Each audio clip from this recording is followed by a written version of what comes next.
నమస్తే, నేను మీ శ్రీకాంత్. మాతృదేవోభవ లక్ష్యం మీకు అందరికీ తెలుసు. 150 అభాగ్యులు బియ్యం కానీ నూనె కానీ నిత్యావసర సరుకులు ఇలా మీరు తోచిన విధంగా సాయం చేయండి.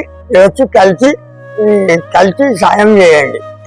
ఇట్లు మీ శ్రీకాంత్. తీసుకొస్తారు శ్రీకాంత్, నువ్వేం టెన్షన్ పడక, ఓకేనా? సో చూసిరు కదా, మన ఆశ్రమంలో 150 మంది ఉన్నారు.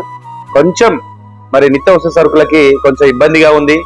మా శ్రీకాంత్ ఆయనతో చర్చించినప్పుడు నీకు ఎందుకన్నా బాధ ఎందుకు పడుతున్నావు, ఎవరో ఒకరు మన దేవుడు దిక్కున్నాడు, ఖచ్చితంగా మనకు తోచిన విధంగా సహాయం చేస్తారని చెప్పి మా శ్రీకాంత్ నాకు ధైర్యం చెప్పిండు.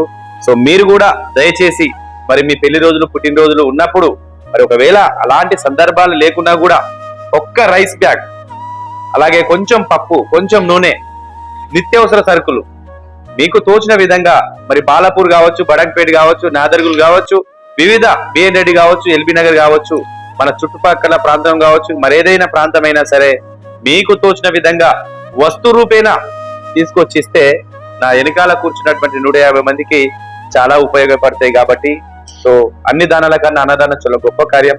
మీకు తోచిన విధంగా సహాయ సహకారాలు అందిస్తారని తెలియజేసుకుంటూ మీ మాతృదేవోభవ అన్నదానం.